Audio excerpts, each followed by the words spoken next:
রাস্তা বন্ধ করলেন না, ভিআইপি প্রোটোকলের নিয়ম ভেঙে সাধারণের মতো অফিসে গেলেন। ব্যবহার করলেন না সরকারি গাড়িও। বিশ্লেষকরা বলছেন, বাংলাদেশের অন্য প্রধানমন্ত্রীর চেয়ে ব্যতিক্রমভাবে শুরু করলেন তারেক রহমান। আরও জানাচ্ছেন নূরনবী সরকার।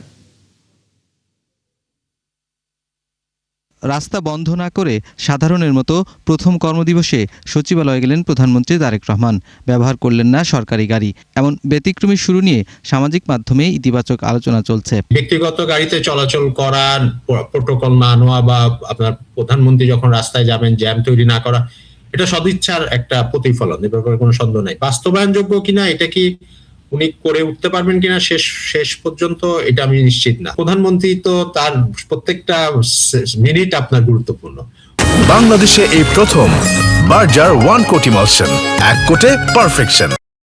উনি যদি জ্যামে বসে থাকেন আপনার আধা ঘন্টা, সেটা আমরা খুব খুশি হব সাধারণ নাগরিকরা। আমরা বসে থাকি ঘন্টার পর ঘন্টা, আমাদের প্রধানমন্ত্রীও জ্যামে বসে থাকে, কিন্তু রাষ্ট্রের জন্য তো এটা ক্ষতিকর। এটাকে আমি স্ট্যান্ডবাজি বলবো না, বা এটা সাময়িক না। আমি মনে হয় ওইটা তার মাথায় আসছে, এবং ওইটা কিন্তু একটা important message to the people, important message to the party people also, cabinet ministers.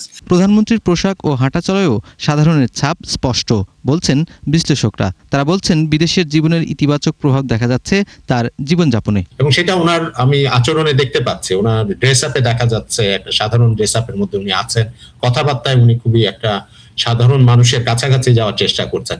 আমাদের তারেক রহমান সাহেব যেটা করছেন, উনি যে সাধারণ পোশাক, সাধারণ সাথে মিশে প্রোটোকলটাকে বাইরে গিয়ে চলে আসছেন, আমি এটাকে খুব পজিটিভলি দেখছি। প্রধানমন্ত্রী ঘোষণা দেন তার দলের সংসদ সদস্যরা শুল্কমুক্ত গাড়ি ও সরকারি প্লট পাবেন না। বিশ্লেষকরা বলছেন, এটিও প্রশংসনীয়। ডিউটি ফ্রি গাড়ি এবং কোনো সরকারি জমি এমপি মন্ত্রীরা নেবেন না, এই আইনটা অবশ্যই আপনার বাতিল করা উচিত। এটার মতো একটি অন্যায্য এবং আমি অবৈধ বলবো, এবং আমি মনে করি যে এটা আগের সব সরকাররা এটা তারা চালু রেখেছিলেন। হয়তো আরো এমন কিছু লোকজন আছে যারা যারা সাধারণ পরিবার থেকে আসছেন, হ্যাঁ, তাদের হয়তো এটা মানে একটা গাড়ি না হলে সে হয়তো সরকারি মানে বিভিন্ন কার্যক্রমে যথাযথভাবে অংশগ্রহণ করতে পারবে না। তার জন্য হয়তো এটা প্রয়োজন আছে। স্ত্রী কন্যা নিয়ে সামাজিক ও রাষ্ট্রীয় অনুষ্ঠানে নিয়মিত যোগ দেন তারেক রহমান। এটিকেও খুবই ভালোভাবে দেখছেন বিশ্লেষকরা বলছেন, নারীকে সামনে এগিয়ে রাখার বার্তা দিচ্ছেন তারেক রহমান। নূরনবী সরকার, ৭১, ঢাকা।